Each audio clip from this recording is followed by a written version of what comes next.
द्वारा अपने ऊपर पड़ने वाला जो असंतोष था, जो उनको प्रभावित कर सकता था, उससे बचने के लिए उन्होंने एक मीडिएटरी संस्था बनाई, है ना, ताकि लोगों को ये उम्मीद रहे कि कांग्रेस हमारे लिए है, तो हम अपील करेंगे कांग्रेस से, और हमारे हमारे हितों की रक्षा करने के लिए कौन है? कांग्रेस। तो अंग्रेजों के अधीन कांग्रेस थी, तो उन्होंने तो इस तरह से कांग्रेस का निर्माण किया, है ना।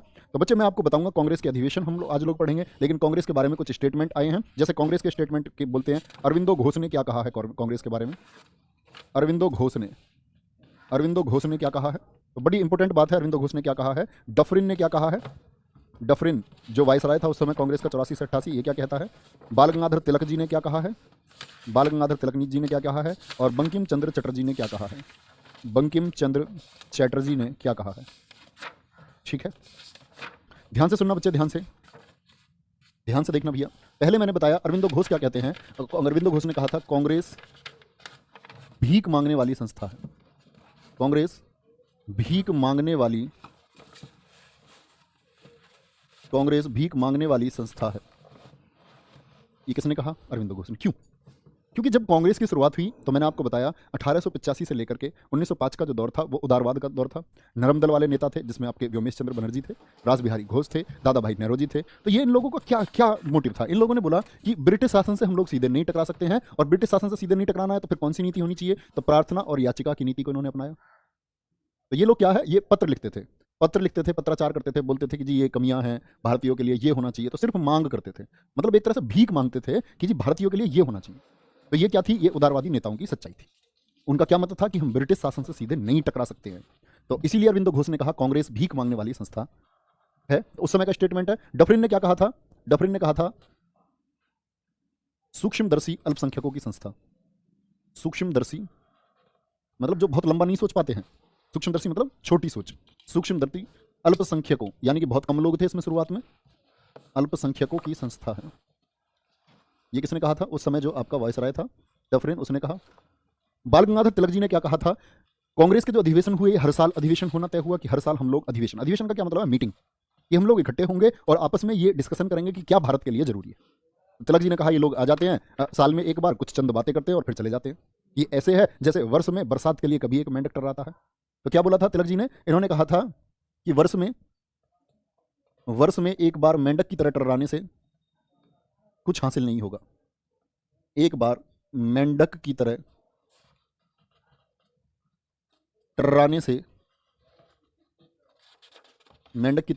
से कछु हासिल नहीं होगा, कुछ हासिल नहीं होगा। ये स्टेटमेंट किसका था? तिलक जी का था। इसके बाद में बात आई बंकिम चंद्र चटर्जी ने क्या कहा। इन्होंने कहा था कांग्रेस के लोग पदों के भूखे हैं। जब शुरुआत में कांग्रेस चली ना, तो लोगों को ये रहता था कि मैं सचिव बनूंगा, मैं अध्यक्ष बनूंगा, तो उस चीज़ की बड़ी होड़ रहती थी। कांग्रेस के लोग ये बोलते थे देश के लिए ये नहीं कर रहे हैं, बस इनको तो खुद को चमकाना है। कांग्रेस के लोग पदों के भूखे हैं। तो ये कुछ बड़े चर्चित स्टेटमेंट हैं, है ना। इनको आप लोग ध्यान में रखेंगे कि मेंढक की तरह टर्राने की बात तिलक जी ने कही। डफरिन ने क्या बोला था? सूक्ष्मदर्शी अल्पसंख्यक बोलते हैं माइनॉरिटी, जो संख्या में कम हो, है ना। अरविंदो घोष जी ने क्या बोला था? कांग्रेस भीख मांगने वाली संस्था है। क्यों बोला ये मैंने आपको बता दिया। बंकिम चंद्र चटर्जी ने कहा कि कांग्रेस के लोग पदों के भूखे हैं। याद रखेंगे इतना?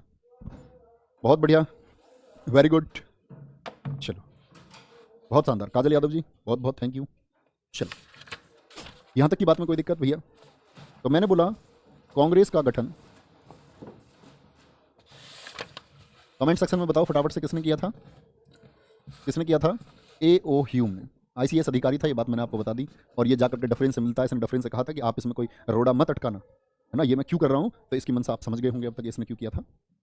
कांग्रेस का गठन, क्योंकि A.O. ह्यूम एक अधिकारी रहते हुए उन बातों को जान चुका था, ये समझ चुका था कि बहुत जल्दी अगर मैं नहीं करूंगा तो एक गठन राष्ट्रीय स्तर पर एक कमेटी जरूर बनेगी, एक संस्था जरूर बनेगी, तो क्यों ना मैं ही बना देता हूं उसको, और वो हमारे अधीन भी रहेगी। तो कांग्रेस का गठन किया था A.O. ह्यूम ने। कितने? 72 प्रतिनिधियों के साथ में।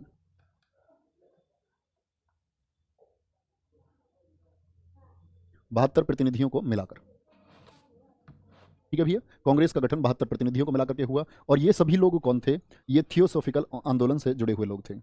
थियोसॉफिकल आप समझ चुके हैं, मैं आपको पढ़ा चुका हूं। थियोसॉफिकल आंदोलन से जुड़े लोग थे, आंदोलन से जुड़े लोग थे, जिसमें से मैक्सिमम लोग क्या थे? पत्रकार और उस समय वकील थे, ठीक है। वकील, क्योंकि 1862 में आपका कलकत्ता मद्रास, है ना, कलकत्ता मद्रास, यहाँ हाईकोर्ट शुरू हो चुके थे। 1866 इलाहाबाद भी। तो इनमें से ज़्यादातर लोग पत्रकार और वकील थे, है ना। हाँ, चलो, एक बच्चे का स्टेटमेंट है कांग्रेस की आज भी हाँ हाँ बिल्कुल, बहुत अच्छा। एक अभय तिवारी जी ने बहुत अच्छा स्टेटमेंट लिखा है, कांग्रेस जो है ये डफरिन के दिमाग की उपज थी, ये लाला लाजपत राय ने कहा। लेकिन ये कथन बहुत हद तक सही नहीं है, क्योंकि डफरिन के दिमाग की उपज ये दरअसल में थी नहीं, है ना। तो इसीलिए बहुत सारे इतिहासकारों ने बोला कि लाला लाजपत राय जी का कहना जो है उचित नहीं है। यहाँ तक कोई दिक्कत। कांग्रेस का गठन कितने प्रतिनिधियों को मिलाकर हुआ? 72 प्रतिनिधियों को। ये लोग थियोसॉफिकल आंदोलन से जुड़े लोग थे, और जिसमें से मैक्सिमम लोग कौन थे? आपके पत्रकार और वरिष्ठ वकील लोग थे। यहाँ तक कोई परेशानी, यहाँ तक कोई दिक्कत भैया किसी भी बच्चे को? मेरे हिसाब से कोई दिक्कत नहीं होनी चाहिए। ठीक है, आगे चलते हैं। दो चीजें आपके सामने बार बार आएंगी, तो अभी थोड़ा सा उसको समझ लो, नरम दल और गर्म दल। नरम दल और गर्म दल। नरम दल के लोगों का क्या सिद्धांत था वो मैं आपको बता चुका, कि इन्होंने प्रार्थना और याचिका पद्धति को अपनाया। दादा भाई नौरोजी की बात करते हैं नरम दल के नेताओं में, शुरुआत में, क्योंकि यही थे दादा भाई नौरोजी। जब तक गांधी जी एक्टिव नहीं होंगे तब तक कांग्रेस में जो दमखम था वो किस व्यक्ति का था? दादा भाई नेहरूजी का था। कौन थे दादा भाई नेहरूजी? व्योमेश चंद्र बनर्जी। व्योमेश चंद्र बनर्जी थे। रास बिहारी घोष थे। रास बिहारी घोष थे। शांतिपूर्ण तरीके से ये बात करते थे, संवैधानिक स्तर से। ठीक है, दादा भाई नेहरूजी, डब्ल्यू.सी. बनर्जी, रास बिहारी बोस थे। गोपाल कृष्ण गोखले, गांधी जी के राजनीतिक गुरु। गोपाल कृष्ण गोखले। बदरुद्दीन तैयब जी। बदरुद्दीन तैयब जी। बदरुद्दीन तैयब जी। तो क्या बोलेंगे? ये नरम दल के शुरुआती नेता हैं। ठीक है भैया, इस बात में कोई दिक्कत? कोई दिक्कत अपने? बहुत बढ़िया, आगे चलते। तो नरम दल के नेता मैंने बताया याचिका पद्धति पर आधारित थे, है ना। तो ये लोग मतलब मांग करते थे। गर्म दल के लोग कौन होंगे? आगे एक्टिव होंगे जब 1905 में। गर्म दल का एक्टिविटी कब बढ़ेगा? 1905 से 1909। वो गर्म दल मतलब जो उग्रवाद है ना, गुस्से वाले लोग आप कह सकते हैं। 1905 में, क्योंकि 1905 में उसके कारण होंगे। 1905 में क्या होगा? जापान ने रूस को बहुत तरह से बुरी तरह से हराया था युद्ध में। जापान ने रूस को, मतलब दरअसल में जब तो यूएसएसआर हुआ करता था, लेकिन प्रमुख देश तब भी रूस ही था।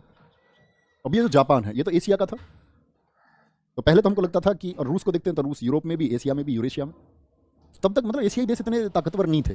पहली बार ऐसा कुछ हुआ कि किसी एशियाई देश ने इतनी बड़ी शक्ति को मात दी। तो भारतीयों के अंदर यह भावना पैदा हुई कि अगर एक छोटा सा देश जापान रसिया को मात दे सकता है, तो फिर हमारा इतना बड़ा देश भारत क्या इस ब्रिटिश शक्ति से नहीं लड़ सकता है? तो तब इस उग्रवाद में बहुत सारे नेता जन्म लेंगे। मैं बताऊंगा आपको आगे सब चीज़ बातें, है ना। ये नरम दल गर्म दल थोड़ा सा आप दिमाग में रखेंगे।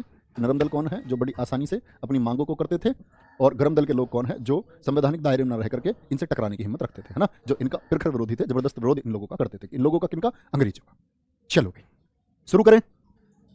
चलो चलो फटाफट से देखेंगे। बनाया नहीं था भैया किसी ने। नरम दल गर्म दल क्यों बनाया गया था? बनाया नहीं गया था। ऐसे जैसे सोचो दो आपके दोस्त हो, एक साधारण सा दोस्त है जो ये बोलता है कि गुरुजी छुट्टी दे दो। गुरुजी बोला नहीं मुर्गा बन जा। एक ये बच्चा होता है कि गुरुजी छुट्टी दे दो, उन्होंने बोली छुट्टी नहीं मिलेगी मुर्गा बन जा। बोला मुर्गा क्यों बनूं, इसमें मुर्गा बनने की क्या बात है? तो जो विरोध करे वो गर्म दल के लोग थे। ऐसा किसी ने बनाया नहीं था इसको। बहुत बढ़िया, चलो शुरू करेंगे भैया कांग्रेस के अधिवेशन।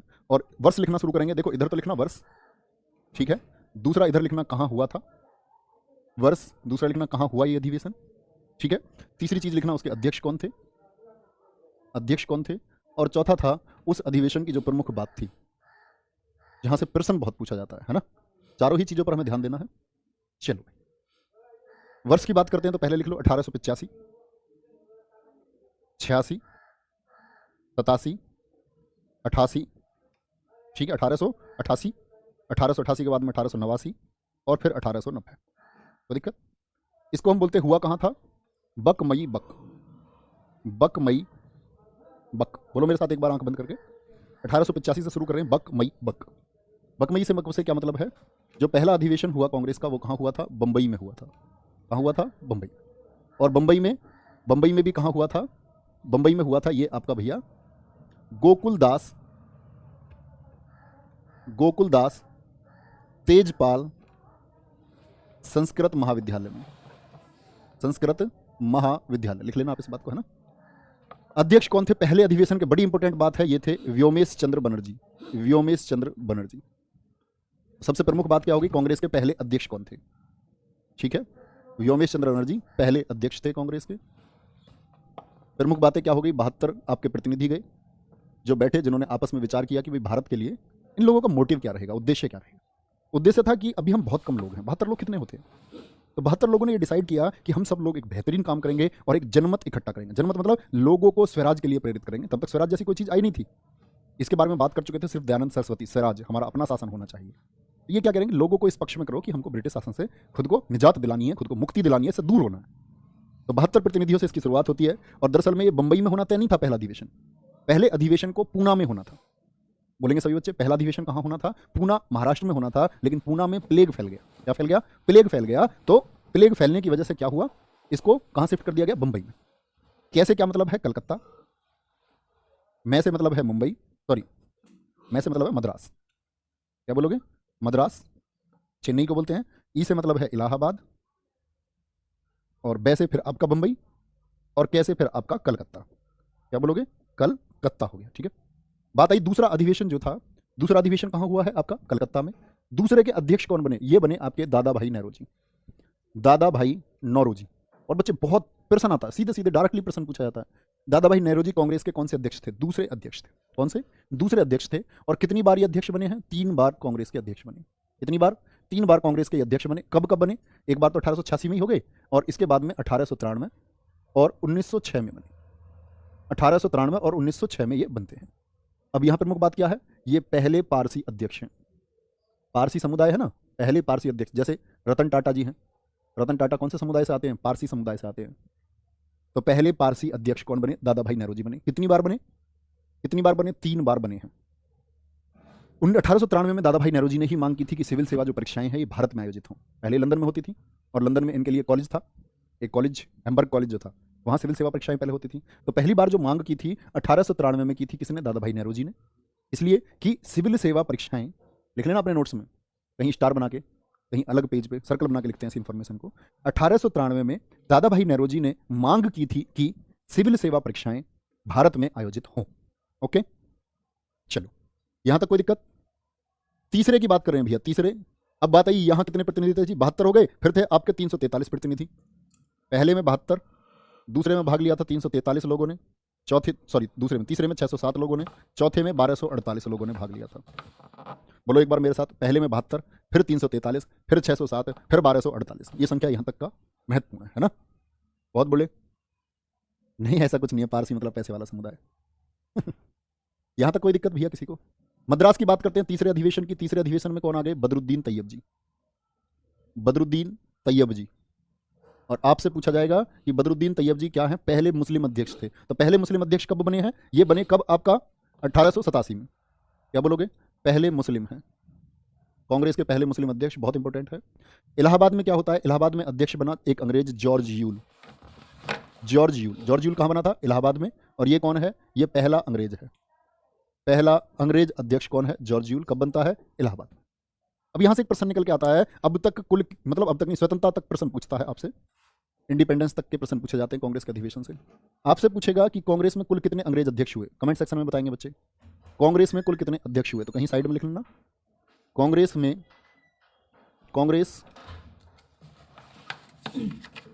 के कुल 4 अंग्रेज अध्यक्ष हुए।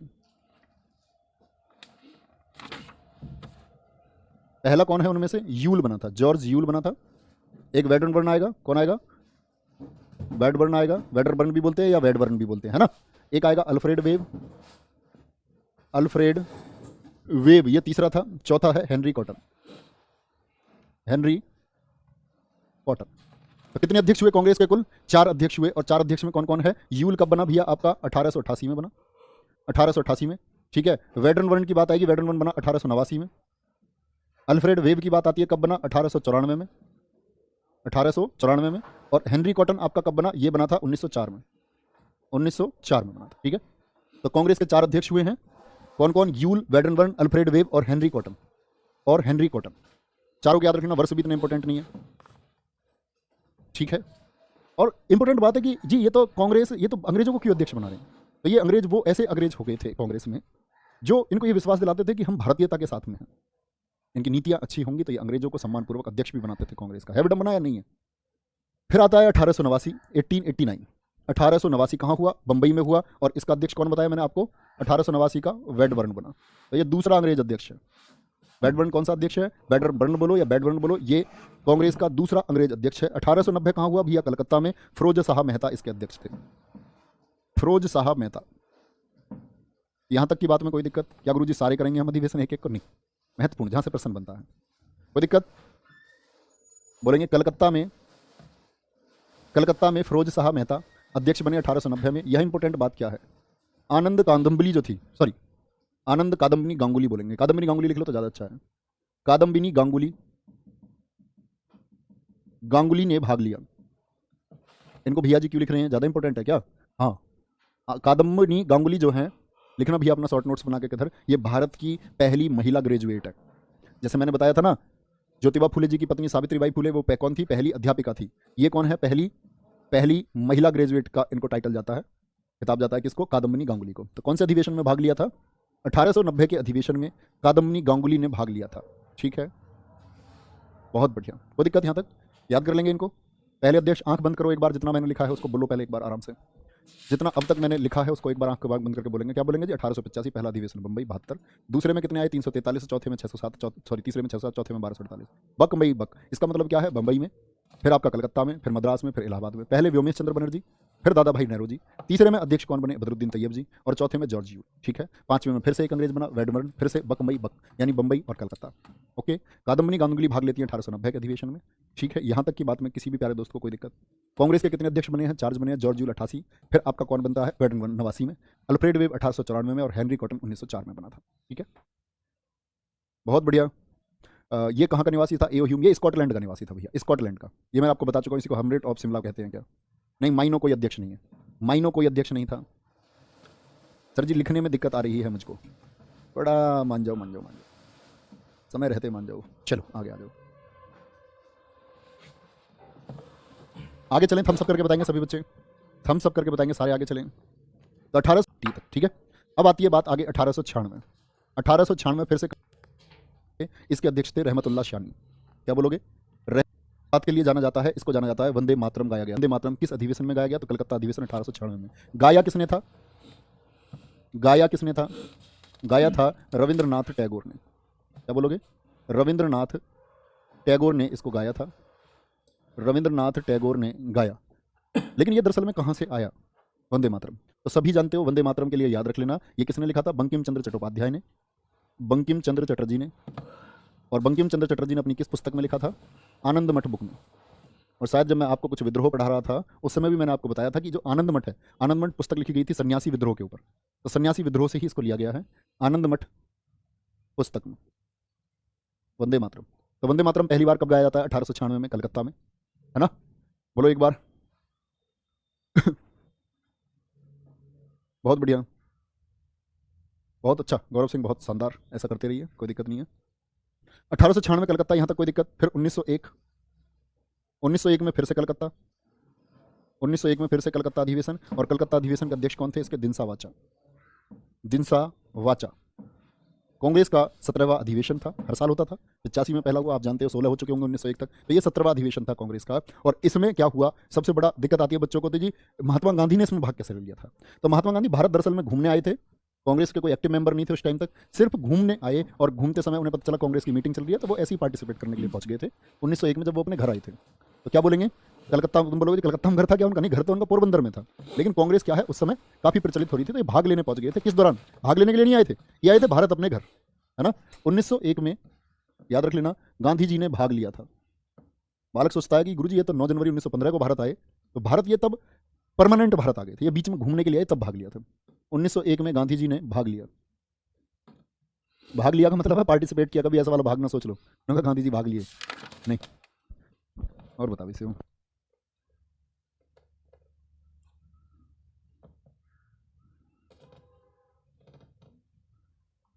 ठीक है, बहुत बढ़िया, बहुत शानदार।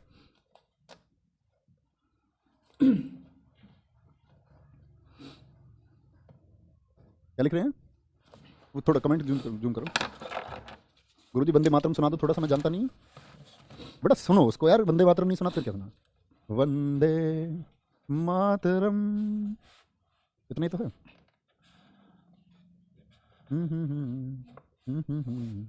चलो भाई, 1901 से आगे 1904 बंबई याद रखना है, सॉरी नीचे लिखता हूँ थोड़ा सा, नहीं तो लाइन मैच होती रहेगी। 1904 लिखो भैया, 1904 का कहाँ हुआ है, बंबई में। बड़ा महत्वपूर्ण क्यों है जी, 1904 बंबई में जो हुआ अधिवेशन, इसके अध्यक्ष मैंने अभी बताया था आपको कौन था, इसका अध्यक्ष एक अंग्रेज था, हेनरी कॉटन। कौन सा अंग्रेज है बताना जरा, कौन से नंबर का अंग्रेज है, बोलो एक बार। हेनरी कॉटन जो ये अध्यक्ष बना कांग्रेस का, कौन से नंबर का अध्यक्ष है, तो आप कहेंगे भैया जी तीसरा अध्यक्ष है। तो यहाँ इंपॉर्टेंट बात है, जिन्ना ने पहली बार भाग लिया था, जिन्ना का बहुत अहम योगदान रहेगा राजनीति में, यही भटकेगा पाकिस्तान का पापा, जिन्ना ने पहली बार भाग लिया, पहली बार भाग लिया। और ये एक्टिव पता कैसे हुआ था? ये एक्टिव हुआ था दादा भाई नेहरू जी की आड़ में, सचिव बनने का प्रयास करता था और 1906 में भी आया था ये, 1906 में। और 1906 में तो ये दादा भाई नेहरू जी का सचिव बन चुका था, सचिव बन करके आया था, है ना, सेक्रेटरी। याद था ये उनका एक 1904 में, ठीक है। 1905 उत्तर प्रदेश वाराणसी, 1905 में कहाँ हुआ था? बनारस में हुआ था। कहाँ? बनारस बोलोगे तो कोई दिक्कत नहीं है। गोपाल कृष्ण गोखले, गोपाल कृष्ण गोखले 1905 में। और 1905 की घटना आप लोग जानते हैं, बंगाल विभाजन। क्या बोलोगे? बंगाल विभाजन। चलो नहीं, बंगाल विभाजन हुआ 1905 में। तो यहाँ ध्यान से देखना बच्चे, यहाँ क्या हुआ? स्वदेशी आंदोलन की मांग। तो आपसे प्रश्न पूछे, स्वदेशी आंदोलन भैया जी ये था क्या? तो जब बंगाल विभाजन होगा मैं आपको बताऊंगा। बंगाल विभाजन की घोषणा 19 जुलाई 1905 को होगी, लागू हो जाएगा 16 अक्टूबर 1905 को। इस दौरान क्या होगा कि बंगाल में जब हिंदू मुसलमानों में बांट दिया जाएगा बंगाल को, वो सारा पढ़ाऊंगा मैं आपको। तो एक मांग उठेगी कि जो विदेशी चीजें हैं इनका बहिष्कार करो। कृष्ण कुमार जैसे मित्र सुझाव को देंगे व्यक्ति, तो वो बोलेंगे कि इसकी अब मांग उठनी चाहिए, हम लोगों को स्वदेशी अपनाना। और इस स्वदेशी के तहत ही मतलब अपनी चीज़ों का इस्तेमाल करो, अपने स्कूल अपने कॉलेज होने चाहिए, अपना खादी होना चाहिए। तो ऐसी मांगे उठी। तो 1905 में स्वदेशी आंदोलन की मांग क्यों उठी थी? क्योंकि बंगाल विभाजन इस समय हुआ था, है ना। बंगाल विभाजन, स्वदेशी की मांग बंगाल विभाजन के उपरांत, उपरांत का अर्थ है बाद में, इसके बाद में उठी थी ये मांग। ओके भैया, चलो सॉरी तीसरी बार कह रहा हूं मैं, चौथी बार बना। कॉटन कितनी बार बना? चौथी बार बना, है ना। 1904 में कॉटन चौथी बार बना, रियली सॉरी, वो तीसरी बार गलत बोल गया इसको। तो 1905 में वाराणसी गोपाल कृष्ण गोखले के समय पर हुआ, ठीक है। 1906 कलकत्ता। आप कह रहे होगे जी कलकत्ता नाम बढ़ा रहा, भैया कांग्रेस के अधिवेशन सबसे ज्यादा कलकत्ता में ही हुए हैं, 10 बार, 9 बार तो अधिवेशन और एक बार 1920 का विशेष अधिवेशन हो गए, 10 बार कलकत्ता में। सबसे ज्यादा किस शहर में वो कांग्रेस का अधिवेशन? कलकत्ता में। 1906 कलकत्ता। और 1906 मैंने बताया ना, फिर से कौन आ गया? दादा भाई नेहरू जी। शुरुआत में भी 86 में भी 1893 में भी, जहां सिविल सेवा परीक्षाओं के लिए उन्होंने ये मांग की थी कि ये परीक्षाएं भारत में आयोजित होनी चाहिए। और उसके बाद में फिर कहाँ? 1906 में दादा भाई नेहरू जी। यहां स्वराज्य की मांग, स्वराज्य की मांग।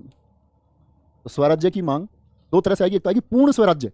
पूर्ण स्वराज्य हम बोलेंगे जो मैं आपको बताऊंगा लाहौर अधिवेशन 1929 का। दोनों शब्दों में अंतर है और हमेशा ध्यान देना है। स्वराज्य यानी अपना राज्य, स्वयं का राज्य। जैसे इन्होंने बोला कि ब्रिटेन के अधीन कनाडा भी रहा है, लेकिन कनाडा में क्या है? स्वशासन है। तो ऐसी ही व्यवस्थाएं हमारे लिए दो, डोमिनियन की व्यवस्था हमारे लिए दो। तो स्वराज्य की जो मांग उठनी शुरू हुई, तो वो किस अधिवेशन से शुरू हुई? कलकत्ता अधिवेशन 1906 में। और कौन था अध्यक्ष? दादा भाई नेहरू जी थे। ये बात आप लोगों को याद रखनी है। 1907 सूरत गुजरात का अधिवेशन, कौन थे अध्यक्ष? मोस्ट इंपोर्टेंट है, नोट कर लेना, रास बिहारी घोष। रास बिहारी घोष। बच्चे मैंने 2 घटनाएं आपको बताई थी अभी कि 1905 में जापान ने पेल दिया था रूस को। तो हम लोगों के अंदर एक भावना जागृत हुई कि एक एशियाई देश इन ब्रिटिश शक्तियों को, या जो बड़ी शक्तियां हैं, इनको हराने का मादा रखता है, तो हम भारतीय भी इन ब्रिटिशर्स को हरा सकते हैं, ठीक है। और इधर एक रोष था लोगों के अंदर, किसका? बंगाल विभाजन का। तो 2 लोग जो हैं 2 दलों में फूटने शुरू हो गए। एक तो जो अंग्रेजों से कहते थे बाबूजी प्लीज इस सुधार को लाइए। एक ऐसे लोगों का उदय होना शुरू हुआ जिन्होंने बोला ओए अंग्रेज ये करना पड़ेगा। तो उदय होना शुरू हुआ, तो 2 दलों में फट गए। जैसे कि गर्म दल में जाने जाते नेता लाला लाजपत राय हो गए, आपके विपिन चंद्र पाल हो गए, है ना। और आपका कौन है? बाल गंगाधर तिलक। विपिन चंद्र पाल के लिए तो मैंने बताया पहले वो नरम नेता थे, नरम दल में थे। लेकिन जब वो देखेंगे ना कि देश में गर्म दल के नेताओं की पॉपुलैरिटी बढ़ रही है, तो गर्म दल में पहुंच जाएंगे। और मैंने बताया था फिर ब्रिटिश शासन ने बड़ा अत्याचार किया उनके साथ में, वो फिर से नरम दल में आ गए। बोले ठीक नहीं है भाई, गर्म दल में तो झेलना पड़ेगा बहुत कुछ, क्योंकि वो ब्रिटिश शासन से सीधी प्रत्यक्ष लड़ाई थी, मांग नहीं थी। तो रास बिहारी घोष थे। यहां कांग्रेस में फूट पड़ गई, कांग्रेस नरम दल और गर्म दल में बट गई। कांग्रेस का सॉरी हिंदी तरीके से लिखते हैं पूर्णतः, कांग्रेस का नरम दल और गर्म दल में विभाजन, कांग्रेस का नरम दल और गर्म दल में विभाजन। कोई दिक्कत यहां तक? 1907 की बात होगी, 1907 से आगे बढ़ेंगे 1911, फिर से कलकत्ता अधिवेशन। पंडित बिशन नारायण धर, क्या नाम था इनका? पंडित बिशन नारायण धर। जैसे मैंने अभी आपको बताया वंदे मातरम पहली बार 1896 में गाया गया कलकत्ता अधिवेशन में, उसी तरह 1911 के अधिवेशन में पहली बार जनगण मन को गाया गया, भारत के राष्ट्रगान को गाया गया, नेशनल एंथम जनगण मन गाया गया, जनगण मन गाया गया। कौन से अधिवेशन में? तो कलकत्ता, और कलकत्ता में ही 1896 हुआ, 1911 में भी कलकत्ता हुआ। दोनों में पहले क्या? वंदे मातरम, और उसके बाद में आपका जनगण मन। तो जनगण मन ये दरअसल में कहाँ से आया? तो जनगण मन को याद रख लेना, ये जैसे मैंने वो बताया ना, वो बुक से लिया गया आनंद मठ से। ऐसे ही एक तत्वबोधिनी पत्रिका आती थी, तत्वबोधिनी पत्रिका, तत्वबोधिनी पत्रिका और तत्वबोधिनी पत्रिका में एक टाइटल छपा था, भारत भाग्य विधाता। ठीक है, तत्वबोधिनी जो मैगजीन थी, इसमें एक शीर्षक टाइटल छपा था, एक शीर्षक क्या था, भारत भाग्य विधाता। और भारत भाग्य विधाता नाम से छपा था क्या, तत्वबोधिनी मैगजीन में। क्या बोलोगे, जन गण मन। कोई दिक्कत, याद रख लेना इस बात को। जनगण मन छपा किसमें, तत्वबोधिनी मैगजीन में छपा था। अब आपसे कोई पूछे तत्वबोधिनी मैगजीन, इसके संपादक कौन थे, तो दो चीजें आती है इसमें। तो नेतृत्व कौन कर रहे थे, इसका नेतृत्व कर रहे थे देवेंद्र नाथ ठाकुर, जिनके सानिध्य में ये छपती थी, और संपादक थे अजय कुमार। संपादक कौन थे इस मैगजीन के, अजय कुमार। क्या बोलोगे, सॉरी अजय नहीं, अक्षय। संपादक थे इसके अक्षय, अक्षय अक्षय अक्षय थे, अजय थे, देखना एक बार, अक्षय कुमार दत्त एवं, देखना एक बार, तुम भी बताओ बच्चों देख के, मुझे कंफ्यूजन है इसमें थोड़ा, अक्षय या अजय। कोई दिक्कत, बहुत बढ़िया। पर एक बात मुझे अब क्वेश्चन ये बताओ, कोई दिक्कत यहां तक भैया। तो बिशन नारायण धर अध्यक्ष थे। और एक बात मुझे अब क्वेश्चन ये बताओ, अगर आप लोगों को याद हो चुका है, जब पहली बार आपका वंदे मातरम गाया गया तब अध्यक्ष कौन थे, भूलना नहीं है नाम को, बगैर देखे बताना है, और बगैर देखे, अलग से कुछ भी पढ़ने की जरूरत नहीं है। अतुल पांडे जी, बहुत बढ़िया, चलो सही है। अक्षय कुमार दत्त है, ठीक है। अक्षय कुमार दत्त 1911 में अध्यक्ष बन जाते हैं, संपादक थे अक्षय कुमार दत्त, और इसके आपके अध्यक्ष कौन थे 1911 में, पंडित बिशन नारायण धर थे। ओके, बहुत बढ़िया। ठीक है। बंगाल विभाजन 1905 में हुआ था, यही रद्द हुआ था 1911 में। वो बातें मैंने आपको बता दी है, या मैं आपको बताऊंगा अभी। 1911 में जॉर्ज पंचम और मैरी आएंगे तो वो बंगाल विभाजन को रद्द करेंगे, और दिल्ली को राजधानी बनाने की घोषणा होगी 1911 में, राजधानी बनेगी 1912 में। वो बातें हम आगे कर रहे होंगे, आगे शुरू करेंगे 1911 तक। कोई दिक्कत किसी को। 1916 लखनऊ, 1916 कहाँ हुआ, लखनऊ में। और कौन थे इसके अध्यक्ष, अंबिका चरण मजूमदार। अंबिका चरण मजूमदार, अंबिका चरण मजूमदार। यहां क्या हो गया था, कांग्रेस, कांग्रेस छोड़ो, ऐसा नहीं लिख सकते, ये लिखेंगे नरम और गरम दल जो है, नरम दल, गरम दल और मुस्लिम लीग एक हो गई। मुस्लिम लीग कहां से आ गया जी, तो मुस्लिम लीग की स्थापना हो गई थी 1906 में, मुस्लिम लीग एक हो गई। कब बना था, 1906 में, आगा खां और सलीमुल्लाह खां के नेतृत्व में। ठीक है, ये लोग जब मिंटो से मिलेंगे तो उस समय आपका गठन होगा, ये मैं आपको पढ़ाऊंगा अभी, मुस्लिम लीग। तो ये तीनों की एक सहमति बन गई कि हमारा उद्देश्य तो एक ही है, हमको तो स्वराज्य लेकर आना, ब्रिटिश शासन से हम लोगों को मुक्ति मिलनी चाहिए, यही हमारा एकमात्र लक्ष्य है। तो कहते हैं कि नरम दल गरम दल एक हो गए, और इसके लिए प्रयास किस व्यक्ति ने किए थे, नरम दल और गरम दल के एकीकरण के लिए ये प्रयास किए थे किसने, तिलक, बाल गंगाधर तिलक और एनी बेसेंट, जो मैंने आपको पढ़ाई थी, एनी बेसेंट के प्रयासों से। लिख लेना इस बात को, किनके प्रयासों से ये एकीकरण हुआ था।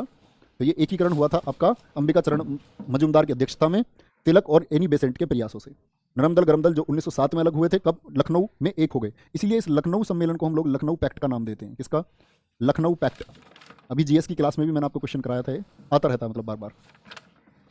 बहुत बढ़िया, चलो यहां तक कोई दिक्कत। मैंने 1872 में क्यों बताऊंगा यार, मैं कलकत्ता की स्थापना, और किसी सेट में अगर मेरे मुंह से निकल गया हो तो वो बात अलग है, फिर वो वाली बात होती है मेरे मुंह से निकल गई है, ऐसा नहीं है। वैसे 1862 सर्वविदित है, सबको पता है कि 1862 में कलकत्ता की स्थापना हुई, साथ में मुंबई की भी स्थापना हुई। 1866 में इलाहाबाद हाईकोर्ट की स्थापना हुई थी। तो 1872 का कोई मतलब बनता नहीं है, शायद आप गलती से लिख लिए हैं। चलो, रविंद्रनाथ टैगोर वंदे मातरम में नहीं लिखवाया लाला, मैंने बोला रविंद्रनाथ टैगोर ने गाया है, आपका ध्यान नहीं है शायद क्लास में। वापस अपनी कॉपी में देखो और क्लास पीछे करके देखो, मैंने ये नहीं बोला रविंद्रनाथ टैगोर ने लिखा है, मैंने बोला है रविंद्रनाथ टैगोर ने गायन किया था उसका, गाया था उसको। ओके, चलो आगे आएंगे भैया। यहां तो नहीं लिखवा दिया मैंने कभी, अभी यहां लिखवा दिया हो गलती से, जनगण मन, जनगण मन नहीं, यहां तो नहीं लिखवा रखा मैंने कहीं भी यार। अच्छा, ऊपर गलत लिखवा दिया क्या, देखना क्लास पीछे, बताना भी बाल को, मैंने क्या ये लिखवा दिया आपको कि वंदे मातरम इन्होंने गाया है, ऐसा तो नहीं लिखना चाहिए यार। मतलब इन्होंने लिखा है यार, गाया लिख रखा है मैंने, और रचनाकार नीचे लिख रखे बंकिम चंद्र चटर्जी। अब मूर्ख हैं, पपड़ी की शकल के, पपड़ी नहीं आती, बरात में आती पपड़ी, जैसा कोई नहीं खाता, ऐसी शकल का है।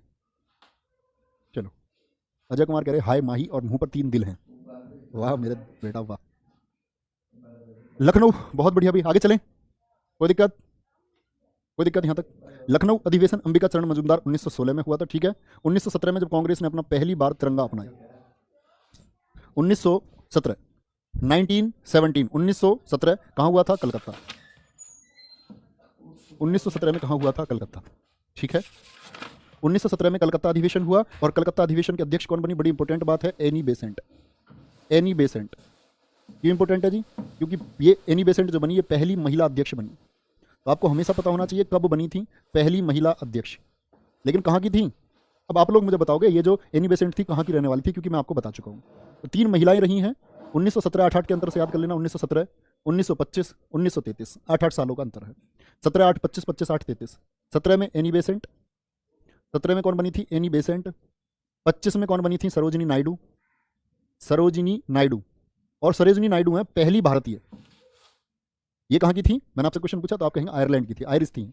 और सरोजिनी नायडू कहाँ की थी? इंडिया में। तो ये पहली भारतीय महिला है जो 1925 में अध्यक्ष बनी। और तीसरी महिला कांग्रेस की अध्यक्ष थी नलिनी सेन गुप्त। नलिनी सेन गुप्त, बड़े आसानी से याद कर सकते हो, 17 8 25 25 8 33। ओके, बहुत बढ़िया।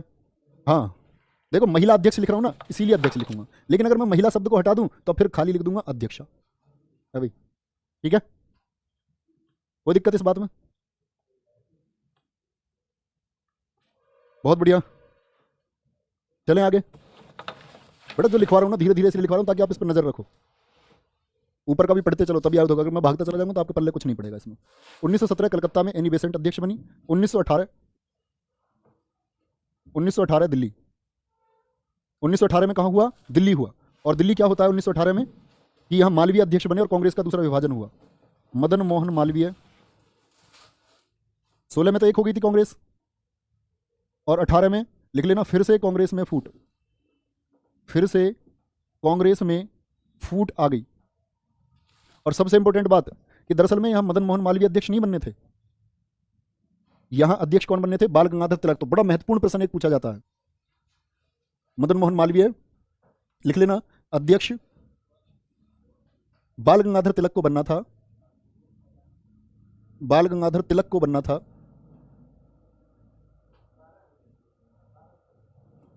लेकिन वो ब्रिटेन चले गए थे, लेकिन वो ब्रिटेन चले गए थे। और मुकदमा चल रहा था उस समय इनका, वैलेंटाइन्स रॉल मुकदमा जो था वैलेंटाइन्स रॉल से। तो वैलेंटाइन्स रॉल जो वो व्यक्ति है, वहां से एक प्रश्न बनता है कि बाल गंगाधर तिलक, पहला प्रश्न सुनना, पहला प्रश्न आता निम्नलिखित में से कौन सा व्यक्ति कभी कांग्रेस का अध्यक्ष नहीं रहा? और बहुत ज्यादा पूछे जाने वाला अध्यक्ष है, तो आप लोग याद रखना बाल गंगाधर तिलक कांग्रेस के अध्यक्ष नहीं बने, बनते लेकिन नहीं बने, तय था इनका बनना। ये कहां चले गए? ब्रिटेन चले गए उस टाइम पे। और इनको बाल गंगाधर तिलक जी को जो भारतीय शांति का जनक कहा है, क्या बोला है? बाल गंगाधर तिलक को मानते हैं, याद रख लेना, तिलक जी को भारतीय अशांति का जनक,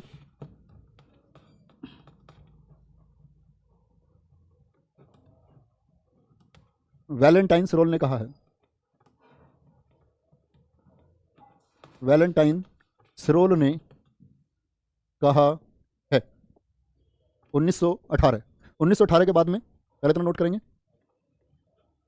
कि 1918 में अध्यक्ष बनना था बाल गंगाधर तिलक को, लेकिन अपने किसी मुकदमे के चलते हुए कहां चले गए? वो ब्रिटेन चले गए। तो अध्यक्ष कौन बने थे? मदन मोहन मालवीय। ठीक है, बहुत बढ़िया। तिरंगे में अशोक चक्र किसने लगाया? बच्चा अशोक चक्र में पहले हुआ करता था आपका चरखा, चरखे की जगह हम लेकर के आए अशोक चक्र। और अशोक चक्र ये शामिल करने का सबसे ज्यादा महत्वपूर्ण श्रेय जाता है भीमराव अंबेडकर जी को, जो इस प्रस्ताव को लेकर के आए थे। समझ रहे हैं मुकुल कुमार जी? बिल्कुल चलेगा। प्रवेश कुमार वर्मा जी? बिल्कुल चलेगा। 1918 दिल्ली, मदन मोहन मालवीय इसके अध्यक्ष थे। और 1920 में कहां हुआ? नागपुर में, महाराष्ट्र में। 1920 कहां हुआ? नागपुर, महाराष्ट्र में। और इसके अध्यक्ष थे वीर राघव। कौन थे अध्यक्ष? हाँ, तिलक जी के बारे में अलग से पढ़ेंगे, अभी नहीं, तिलक जी के बारे में अलग से पढ़ेंगे। तो 1920 में क्या बोलोगे? नागपुर में वीर राघव, जिनको वीर राघवाचारी हम बोलते हैं, तो यहां अध्यक्ष बने थे 1920 में। लेकिन बच्चे 1920 में याद रख लेना, 1920 में ही हुआ कलकत्ता का विशेष अधिवेशन। विशेष अधिवेशन मतलब बीच में कोई मीटिंग बुला ली, तो इन अधिवेशन के बीच में विशेष अधिवेशन भी हुए हैं। क्या बोलोगे? इनके बीच में विशेष अधिवेशन भी हुए हैं। बेटा मैं कितनी बार बता चुका हूं आपको ये बात, 1911 तक कलकत्ता राजधानी थी। 1911 नहीं, इवन 1912 तक, 11 में घोषणा हुई, 12 में बनी है दिल्ली। चलो, कलकत्ता विशेष अधिवेशन 1920 नागपुर में इसलिए लिखा रहा हूं, महत्वपूर्ण नहीं है, लेकिन कभी वो जो हर साल अधिवेशन होता था, ये तो हर साल होने वाला अधिवेशन है, लेकिन विशेष अधिवेशन बीच में बुलाया गया, कलकत्ता विशेष अधिवेशन। और जिसके अध्यक्ष कौन थे? लाला लाजपत राय इसके अध्यक्ष थे। लाला लाजपत राय कौन बने? इसके अध्यक्ष बने थे। तो लाला लाजपत राय मेन जो अधिवेशन उनके अध्यक्ष नहीं थे, विशेष अधिवेशन के, लेकिन फिर भी कभी प्रश्न पूछा जाए कि लाला लाजपत राय कांग्रेस के अध्यक्ष बने, हाँ जी बने थे, लाला लाजपत राय कांग्रेस के अध्यक्ष बने थे और यही इसी